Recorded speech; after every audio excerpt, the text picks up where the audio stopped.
อัคคีภัยเป็นภัยอันตรายอันเกิดจากไฟที่ขาดการควบคุมเบิ่งแยงเฮ็ดให้เกิดการติดต่อลุกลามไปตามบริเวณที่มีเชื้อเพลิงปี 2017 นี้เกิดทั้งหมดเลยเป็น53 ครั้งแซงงบประมาณถึง 400 ปลายกว่าล้าน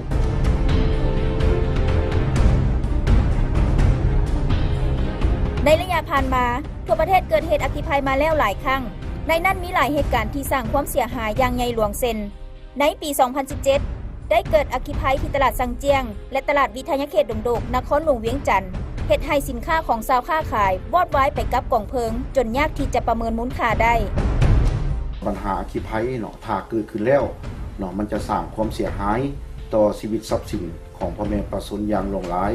นอกนั้นมันยังเฮ็ดให้สังคมมีความสงบคนที่เขาไปช่วยนั่นนะครับมีผู้ไปช่วยแท้หรือไปช่วยเรื่องช่วยโอกาสเนาะเป็นเหตุการณ์ที่ใหญ่อยู่ในปี 2018 เท่านี้เนาะโดยเฉพาะละไหม้ถึง36 เฮกตาร์เนาะใช้เวลาดับมอดถึง16 วันตัวนี้อัคคีภัยถือเป็นเหตุการณ์ที่สร้างความเสียหายบ่น้อยไปกว่าภัยธรรมชาติแต่ประเด็นสำคัญคือภัยดังกล่าวส่วนหลายแม้นเกิดจากน้ำมือของมนุษย์บ่ว่าจะเป็นความประมาทขาดสติต่อการนำใช้เชื้อเพลิงหรือไฟฟ้าในชีวิตประจำวันปัญหาต้นตอแล้วมันเกิดย้อนไฟฟ้าลัดวงจรนี้ส่วนหลายใช้แล้วแล้วมันมอดตั้งแต่รีโมทในรายการมื้อนี้พวกเขาจะพาทานเจาะลึกภัยอันตรายที่อยู่ใกล้โตตอนฮู้เท่าทันอัคคีภัย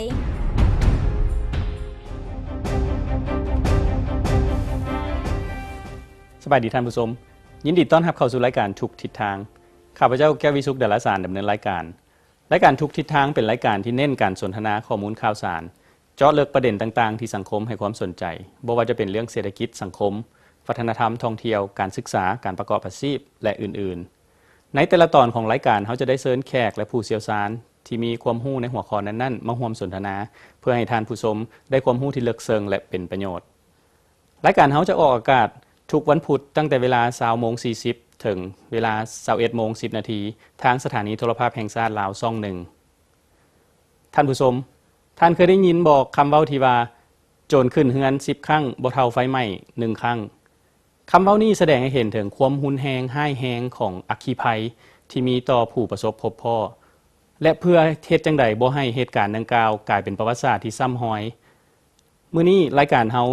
จะเชิญแขกมาสนทนาเพื่อให้รู้จักถึงสาเหตุวิธีการรับมือและการป้องกันอัคคีภัยไปพร้อมๆกันกับรายการทุกทิศทางมื้อนี้พวกเราได้เชิญแขกพิเศษมา2ท่านที่1เป็นท่านพันโทจันทบูรณ์มณีวงศ์หัวหน้าแผนกตำรวจสกัดกั้นและต้านอัคคีภัยนครหลวงเวียงจันทน์และอีกท่านนึงเป็นท่านลำเงินวงศ์พระจันทร์ประธานกู้ภัยนครหลวงเวียงจันทน์สบายดีเริ่มต้นคำถามทมิตกับท่านพันโทจันทบูรณ์เลยเนาะระยะ6 เดือนผ่านมานี่ท่านพอจะนำเสนอได้บอกว่าอัคคีภัยสภาพของเป็นอย่างไรก็สั้นในระยะ6 เดือนต้นปี 2018 นี้เนาะได้มีอัคคีภัยเกิดขึ้นทั้งหมดเนาะอยู่ในนครหลวงของเฮานี้34 ครั้งเนาะในนั้นละเป็นเฮือนปลาสนนี่11 หลังแล้วเป็นห้องแถวนี่3 หลังเป็น15 ห้องแล้วเป็นถังบรรจุน้ำมัน 9,000 ลิตร1 ถังแล้วก็รถสแต็ก6 ล้อหัน1 คันแล้วกองขี้เหงื่อหันเนาะศูนย์บรรบับขี้เหงื่อหันจำนวน36 เฮกตาร์เนาะถูกไหมถือว่าความเสียหายนี่คันตีเป็นมูลค่าเด้อันนี้เว้าเรื่องสภาพเหตุการณ์เนาะไฟไหม้อยู่กองขี้เหงื่อนี้เนาะเป็นศูนย์บำบัดหันเนาะก็สั้นตัวนี้แหละมันเป็นเหตุการณ์ที่ใหญ่อยู่ในปี 2018 เท่านี้เนาะโดยเฉพาะละไหม้ถึง36 เฮกตาร์เนาะใช้เวลาดับมอดถึง16 วันตัวนี้โดยการซี่นำพาของทานเจ้าของนครหลวงเวียงจันทน์เนาะเพิ่นก็ได้เป็นห่วงเป็นใยต่อเหตุการณ์ดังกล่าวก็สั้นได้ระดมเนาะทุกภาคส่วนอยู่ในนครหลวงเฮานี้โดยเฉพาะทางภาครัฐและทางเอกชนเนาะสุมใส่เขาดับมอดเนาะมีทั้งหน่วยดับเพลิงมอดไฟนครหลวงแล้วก็มอดไฟทั้งกรมทั้งหน่วยกู้ภัยต่างๆแล้วก็ทั้งห้องการบริหารตัวเมืองเนาะพวกเขาได้สุมใส่ถึง16 วันถึงเฮ็ดให้เหตุการณ์ดังกล่าวนี่ดับมอดลงนะแซงงบประมาณถึง400 ปลายกว่าล้านเฉพาะครั้งเดียวนี่นะเฉพาะครั้งเดียวนี่เนาะถือว่าหุนแฮงหลายเนาะถือว่าหุนแฮงที่สุดเนาะอยู่ในเฉพาะปี 2018 เนาะใช้เวลายาวนานพอสมควรเนาะตัวนี้ขั้นก้าวถึงหน่วยกู้ภัยนี่แสดงว่าทั้งหน่วยกู้ภัยนี่เขาก็มีการร่วมเวียกกับหน่วยงานสกัดกั้นต้านอัคคีภัยโดยตลอดบ่เจ้าในความเป็นจริงแล้วเนาะพ ราะว่ามันก็ได้เคียงคู่กันเนาะในการเข้าร่วมเนาะปฏิบัติหน้าที่ก็คือช่วยเจ้าหน้าที่ภาครัฐในการมอดไฟเนาะแต่ว่าเป็นหลักก็เป็นพวกเขาเลยมันเรื่องคนเจ็บอุบัติเหตุเกี่ยวกับมีไฟไหม้บ่อไฟลวกหรือว่าเหตุการณ์ต่างๆที่เกิดขึ้นเวลามีไฟไหม้นั่นนะเฮาไปช่วยเนาะแล้วก็เป็นอีกภาคส่วนหนึงก็เป็นผู้ที่ว่าได้เรียนเกี่ยวกับการมอดไฟมาก็เป็นช่วยเจ้าหน้าที่มอดไฟหั้นเนาะก็เป็นต้นก็เป็นสักทีมมอดไฟของเจ้าหน้าที่ตำรวจเนาะของนครหลวงเฮาเนาะเจ้าโดยสภาพรวมนี่ทางอัคคีภัยที่เกิดขึ้นนี่นะมันมีการเพิ่มการลดจังไดบ่ท่านพันโทจังซั่นเฮามาสุ่มเทียบเนาะเฉพาะในตัวเลขในปี 2016 นี้เนาะเกิดทั้งหมดแล้วแม่น75 ครั้งเนาะกระซั่นในปี 2017 นี้เกิดทั้งหมดแล้วแม่น53 ครั้งเนาะ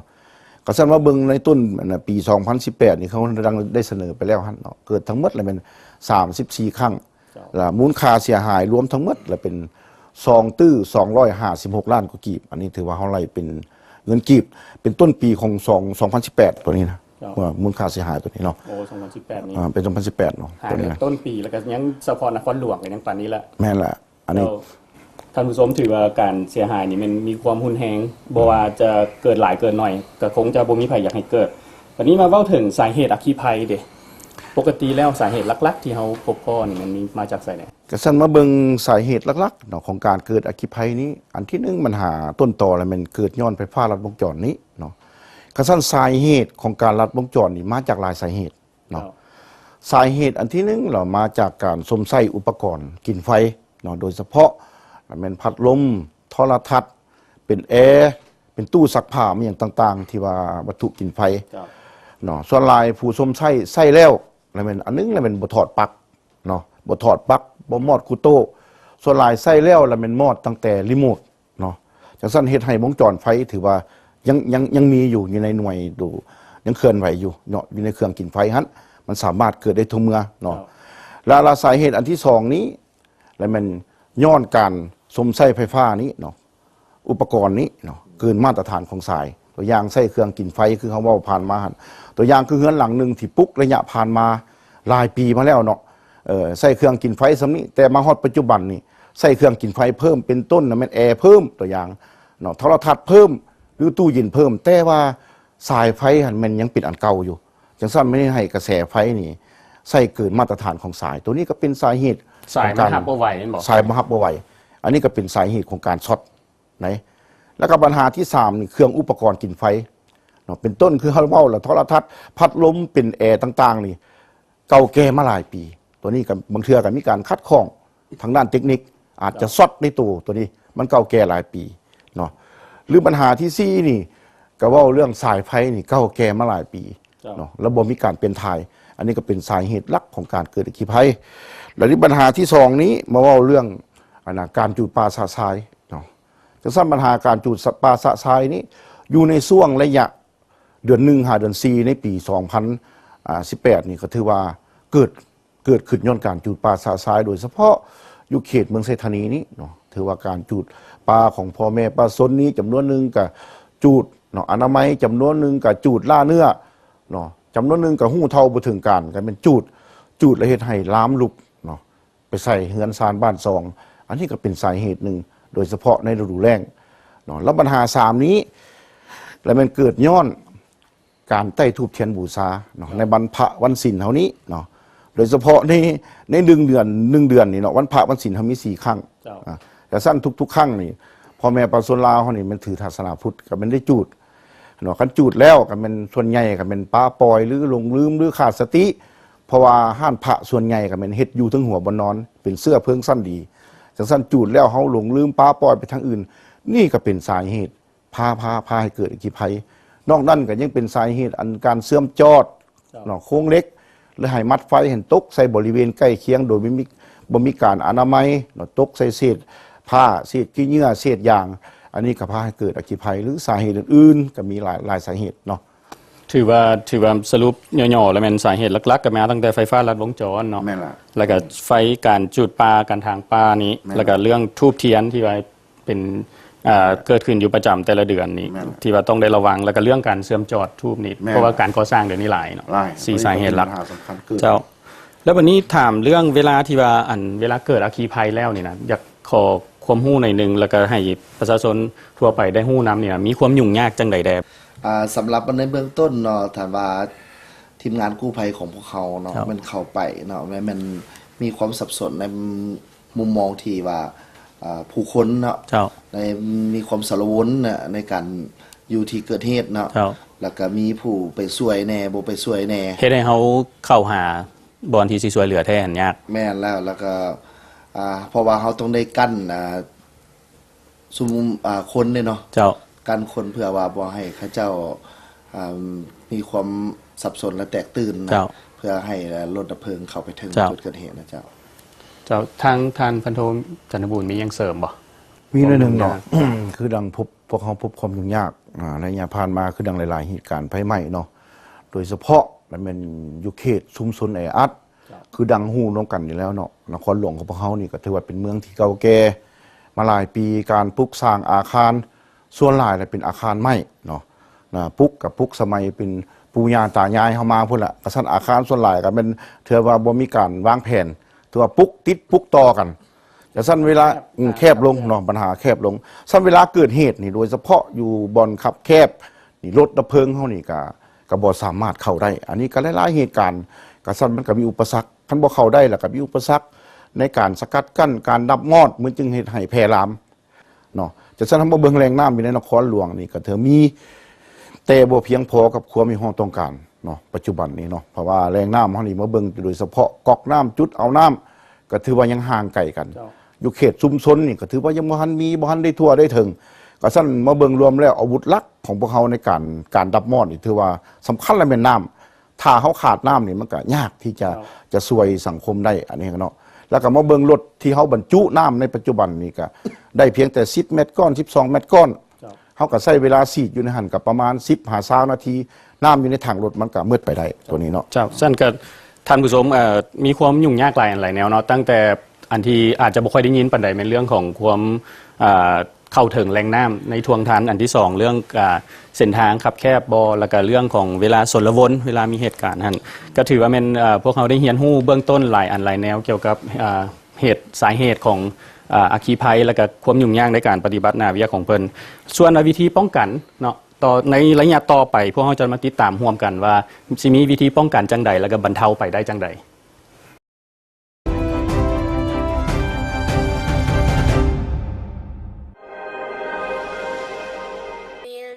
ฤดูการแข่งขันเตะบอลโลก 2018 รัสเซียมาฮอดแล้วร่วมมวลซืนร่วมกันเสียบอลโลก 2018 กับเครื่องรับสัญญาณโทรภาพลาวแซด HD ที่จะนำพาทานรับชมฮอดสนามกีฬาด้วยคุณภาพสูงภาพแจ้งเสียงสดใส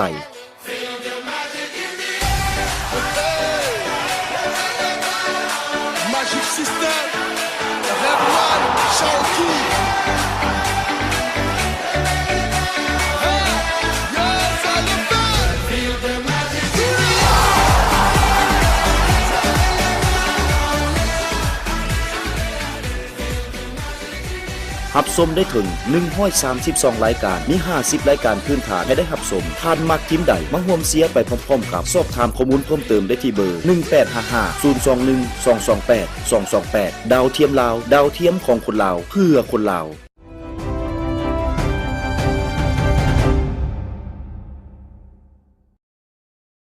ท่านผู้ชมระยะนี้เขาจะเข้ามาล้มกันในเรื่องของการสกัดกั้นวันนี้เรื่องว่าเมื่อกี้นี้เขาฮู้ถึงสาเหตุเว้าถึงความเป็นมาของอัคคีภัยเกิดมาจากอย่างใดวันนี้เขาสิมาเว้าถึงสกัดกั้นแล้วก็ป้องกันได้จังใดแน่นอนบ่แม่นข้าพเจ้าสิเป็นคนแนะนำเขากลับมาหาแขกทั้งสองท่านที่สิให้คำแนะนำกับพวกเขาเริ่มจากท่านจันทบูรณ์อยากถามเวลาที่มีอุบัติเหตุเรื่องอัคคีภัยเกิดขึ้นนี่สิ่งใดที่ควรปฏิบัติและห้ามเลยบ่ว่าจะเป็นผู้ที่อยู่ในอัคคีภัยนั่นเองหรือว่าคนอ้อมข้างท่านมีอย่างแนะนำบ่จังซี่เนาะเวลาเกิดเหตุอัคคีภัยโดยเฉพาะอยู่เฮือนหรืออยู่สถานที่ใดหนึ่งกันโดยเฉพาะอยู่เฮือนนี้ถ้าว่าเกิดเหตุไฟไหม้อยู่จุดใดจุดหนึ่งอยู่ในเฮือนตัวเองครับปัญหาหลักๆมันเป็นอันนึงแล้วมันเฮาต้องหาอุปกรณ์เนาะที่อยู่ใกล้ตัวที่สุดเนาะเข้าดับมอดเนาะแล้วก็พร้อมทั้งละโหห้องและโหห้อง อันที่หนึ่งละโฮห้องให้คนที่อยู่ในเหตุการณ์นั้นเป็นต้นและมันลูกเต้าพ่อแม่ให้ฮู้ว่ามีเหตุการณ์ไฟไหม้อยู่ในเฮือนเฮาหันเนาะแล้วให้เอาตัวลบหนีเนาะออกจากสถานที่เกิดเหตุดังกล่าวให้ว่องไวที่สุดเนาะระบัดหาที่สองนี้แล้วก็โดยเฉพาะผู้ที่อยู่ใกล้เคียงเนาะถ้าว่าโฮห้องได้เห็นขอความช่วยเหลือดังกล่าวแล้วก็เป็นเข้ามาช่วยเนาะเข้ามาช่วยดับมอดเนาะถ้าว่าเฮาดับได้ก็เป็นการลดผ่อนความเสียหายเนาะถ้าว่าโอ้กรณีเฮาดับบ่ได้เนาะก็ต้องแจ้งเจ้าหน้าที่ดับเพลิงเนาะอันนี้แต่ว่าข้อห้ามที่สุดเนาะปัญหาการกอบกู้เอาชีวิตและทรัพย์สินนี่เนาะเวลาเกิดเหตุนี้เนาะก็สั้นใน1 นาทีนี่เพิ่นก็เว้าเนาะใน1 นาทีปัญหาหลักน่ะเป็น1แล้วเป็นช่วยเหลือคน2แล้วเป็นเอาวัตถุที่มีค่าสำคัญนั้นภายใน1 นาทีนั้นให้เอาออกจากให้มันวิทย์ในสถานที่ดังกล่าวแสดงว่าเป็น1 นาทีซี่เป็นซี่ตายเป็น1 นาทีซี่เป็นซี่ตายถ้าว่ากาย1 นาทีแล้วเนาะเฮาห้ามเข้าไปในสถานที่ดังกล่าวเพราะว่าเฮาปัญหาหลักน่ะเป็นอัน1น่ะเป็นความร้อนเนาะอัน2น่ะเป็นควันจะเฮ็ดให้เฮานี่เสียชีวิตหรือบาดเจ็บเนาะอันนี้เฮาอยากให้ฮู้บัดนั้นในเวลาเกิดเหตุเนาะจะขอความรู้นำทางเจ้าหน้าที่กู้ภัยเวลาที่ว่าเฮาเข้าไปในสภาพที่ว่าสมมุติว่ามีอัคคีภัยกำลังเกิดอยู่นี่นะปัญหาที่เฮาพ่อเรื่อยๆประเภทใดคนเจ็บเป็นลักษณะใดที่ว่าเฮาได้ต้องปฐมพยาบาลเจ้าสำหรับปัญหาการเกิดอัคคีภัยขึ้นเนาะก็เป็นเรื่องธรรมดาเนาะในผู้ที่เป็นเจ้าของเฮือนหรือว่าผู้ที่ว่าเป็นเจ้าของทรัพย์สินนะก็ต้องเป็นห่วงเป็นใยเนาะในทรัพย์สินของเจ้าของแล้วเป็นว่าได้เข้าไปเอาทรัพย์สินของเจ้าของเขาแหละเป็นต้นก็คือเจ้าหน้าที่เขาได้เว้าเขาแล้วเนาะถ้าว่าไปเอามาแล้วยังกลับไปอีกภายใน1 นาที2 นาทีนี่ก็จะมีความเสี่ยงเนาะเกิดอุบัติเหตุเป็นต้นเหตุให้ผู้เกี่ยวนั้นบาดเจ็บเนาะและอาจจะเสียชีวิตได้นะแล้วก็มีหลายๆอย่างในการช่วยเหลือปฐมพยาบาลนี่เนาะก็แม่นว่าบางเทื่อก็มีผู้บาดเจ็บถึงไฟฟ้าช็อตจังซี่แล้วก็มีเจ้าหน้าที่เฮาเนาะบางเทื่อว่าไปดับมอดไฟจังซี่หรือเขาไปช่วยได้รับบาดเจ็บหลายๆกรณีเขาก็ได้เกี่ยมพร้อมอยู่ตลอด24 ชั่วโมงสมมุติบางเทื่อก็เป็นพวกไฟลวกไฟหยังสิเนาะแม่นละเลยว่าเป็นสิ่งวัตถุเนาะที่แข็งที่เกิดจากไฟไหม้แล้วก็ตกใส่ก็มีนะเจ้าเหยียบเหล็กตะปูบ่อสังกะสีไปประมาณนี้เจ้าเฮาก็ได้คอยช่วยปฐมพยาบาลขั้นต้นและนำส่งหมอเจ้าหลักการในกอบกู้ชีวิตคนเนาะก็คือกู้ภัยจังซี่ก็แม่นว่าเฮาต้องปลอดภัยก่อนและผู้บาดเจ็บต้องปลอดภัยนะเจ้าขอบใจเนาะสำหรับหลักการตัวนั้นวันนี้มาหาท่านพันโทจันทบุญอยากถามเรื่องว่าเวลาที่ว่าเกิดอัคคีภัยนี่นะหลายคนก็สงสัยว่าเวลาอัคคีภัยเกิดขึ้นแล้วนี่มันความรับผิดชอบของไผสมมุติว่าโดยเฉพาะในสถานที่สาธารณะเนาะประเภทโรงแรมร้านอาหารหรือว่าตลาดจังซี่เนาะอันนี้เฮาอยากแจ้งให้ฮู้ในนี้เนาะโดยเฉพาะในเมื่อเกิดเหตุเนาะสภาพเกิดเหตุไฟไหม้ต่างๆนี่อันนี้ความรับผิดชอบในการดับมอดต่างๆอันนี้ก็เป็นของเจ้าหน้าที่ดับเพลิงของพวกเฮาเนาะเจ้าหน้าที่มอดไฟของพวกเฮานี่แหละถ้าว่าเฮาได้รับแจ้งว่ามีเหตุการณ์ไฟไหม้อยู่สาธารณะเนาะจะเป็นจุดใดก็แล้วแต่เป็นตลาดเป็นเฮือนเนาะพวกเฮาก็เป็นพวกเฮานี่แหละมันจะได้ประสานสมทบกับหลายภาคส่วนเนาะโดยเฉพาะทั้งหน่วยกู้ภัยทั้งกรมมอดไฟทั้งภาคส่วนของการพัฒนาตัวเมืองหรือภาคส่วนดนบินถ่ายเหตุการณ์ไงพวกเฮาก็ได้ออกปฏิบัติหน้าที่เนาะอันนี้ถือว่าเป็นความรับผิดชอบของพวกเฮาโดยกงถ้าว่าเกิดย้อนว่าเกิดไปแล้วไหม้ไปแล้วเนาะมีการเสียหายสิเนาะอันนี้ความเสียหายต่างๆนี่จะขึ้นกับเจ้าของโครงการนั้นดังกล่าวเนาะเป็นผู้รับผิดชอบโดยกงผลเสียหายจะเป็นสินค้าหรือจะเป็นอีกอย่างต่างๆผู้รับผิดชอบอันนั้นเจ้าของกิจการนั่นจะเป็นผู้รับผิดชอบต่อผลเสียหายดังกล่าวเพราะเขาจะมาเบิ่งตัวจริงว่าสาเหตุหลักๆมันเกิดย้อนสั่งเจ้าก็ถือว่าได้บทเรียนน้ำกันเนาะเกี่ยวกับเรื่องการสกัดกั้นเบื้องต้นว่าเวลาที่ว่ามีเหตุการณ์แล้วเฮาฮู้ถึงสาเหตุเฮาฮู้ถึงวิธีการป้องกันแล้วก็เพื่อที่ลดผ่อนอัคคีภัยจากหนักให้เป็นเบานั่นสั้นระยะนี้เฮาพักกันก่อนแล้วระยะหน้าเฮาจะมาเรียนรู้กันเกี่ยวกับอุปกรณ์ต่างๆที่จะช่วยให้เฮารับมือกับอัคคีภัย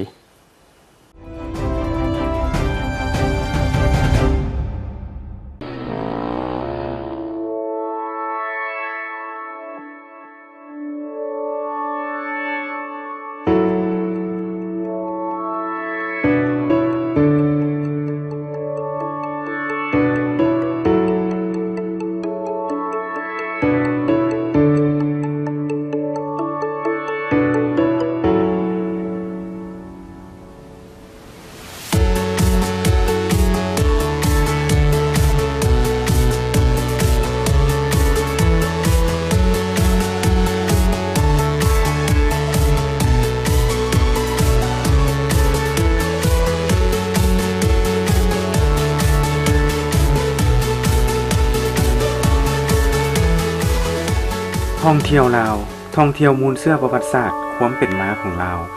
ท่องเที่ยวความเป็นธรรมชาติอันสดใสเขียวงามตาท่องเที่ยวความเป็นเอกลักษณ์ทางด้านวัฒนธรรมฮีตของประเพณี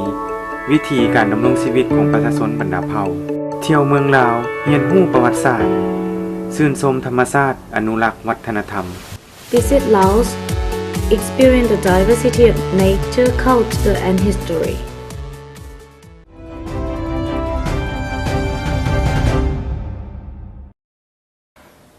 เจ้าท่านผู้ชมระยะนี้เฮายังอยู่น้ำทานพันโทจันทบุญแต่ว่าเพิ่นมีผู้ช่วย1ทานและ1อุปกรณ์เพื่อจะมาช่วยอธิบายและก็สาธิตถึงวิธีการใช้งานในการที่สู้กับอัคคีภัยเนาะ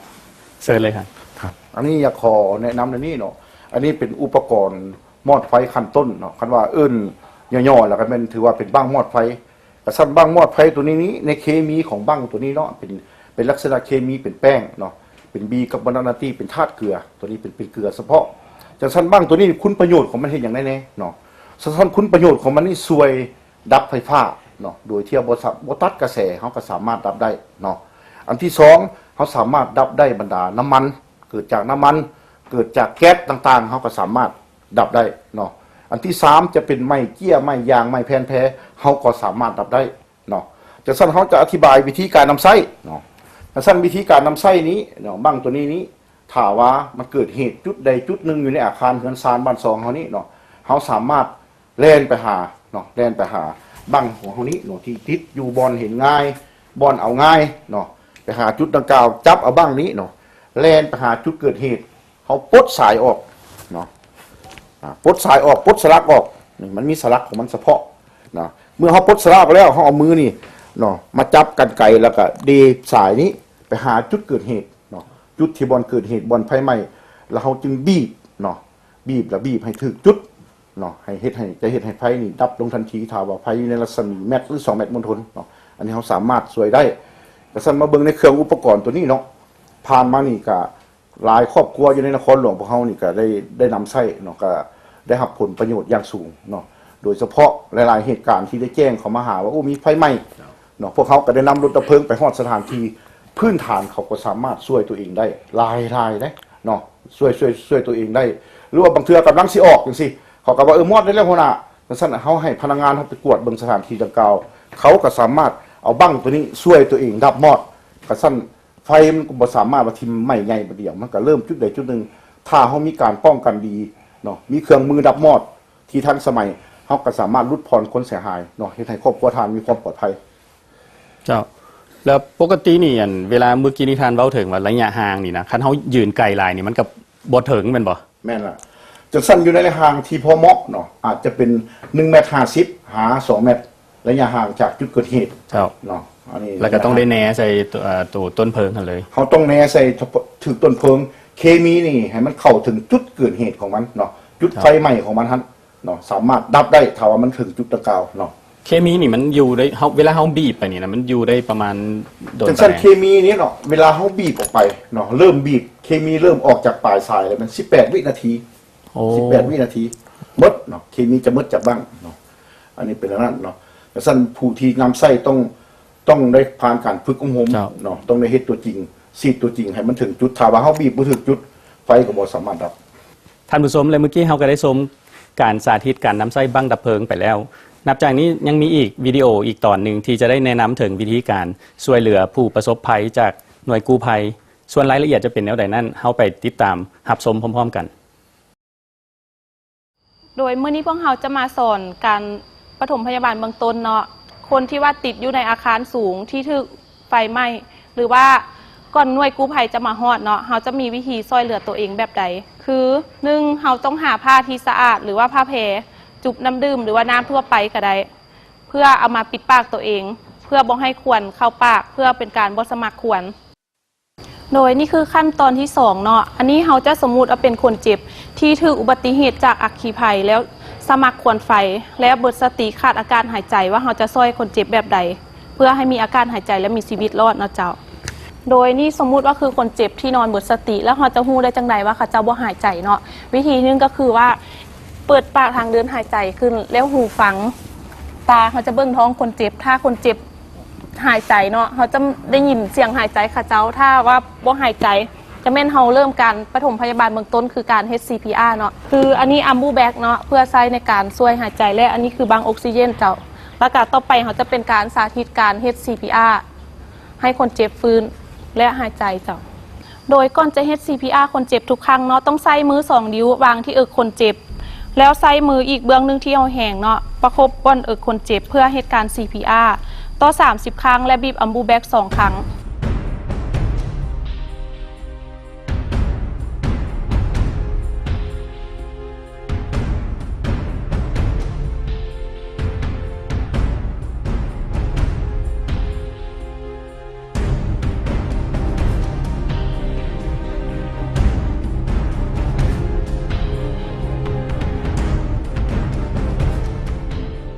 โดยในกรณีเราไปเห็นผู้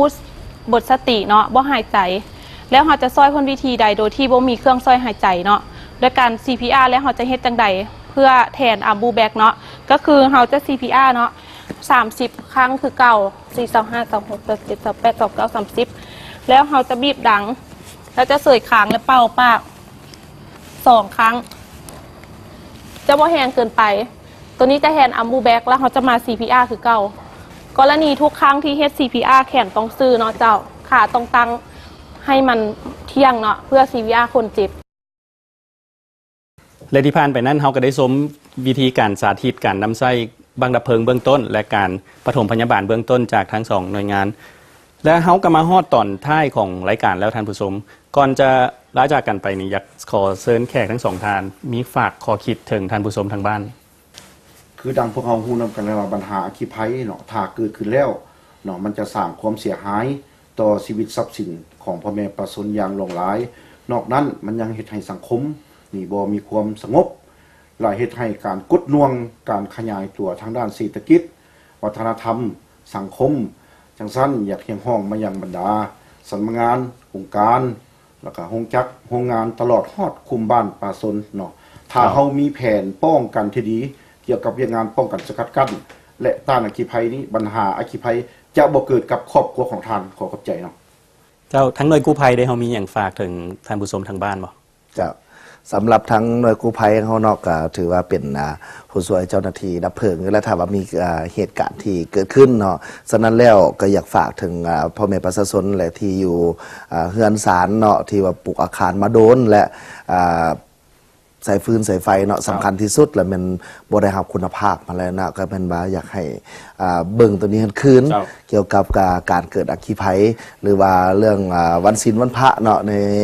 การไต่ทูปไต่เทียนก็ให้มีสติระมัดระวังตัวหั่นแหละซั่นว่าเกิดขึ้นแล้วก็เป็นเสียทรัพย์สินของเจ้าของเนาะท่านผู้ชมและนั่นก็คือบทเรียนและก็ความรู้หลายๆอย่างที่เฮาได้รับจากแขกทั้ง2ท่านที่สละเวลามาแบ่งปันนำรายการของเฮาในมื้อนี้ขอขอบใจ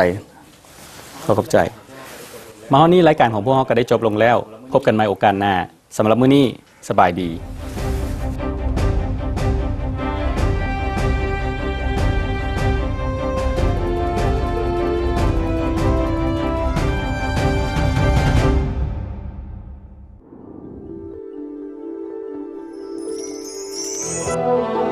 ประเทศลาวเป็นดินแดนที่สวยงามอุดมสมบูรณ์ไปด้วยธรรมชาติที่หลากหลาย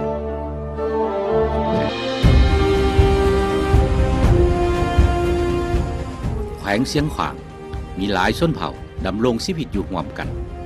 ประกอบด้วยบรรดาแหล่งท่องเที่ยวทางธรรมชาติวัฒนธรรมและประวัติศาสตร์อันสร้างสิ่งจูงใจให้แก่นักท่องเที่ยวทั้งภายในและต่างประเทศสถานที่ท่องเที่ยวก็หลากหลายเช่นบ่อน้ำอุ่นถ้ำปิ่ววัดธาตุฝุ่นพงไหหีเป็นสถานที่ท่องเที่ยวอันสำคัญเมื่อย่างเข้าไปท่านจะรู้สึกได้ถึงความยิ่งใหญ่ของวัฒนธรรมอันรุ่งเรืองในอดีต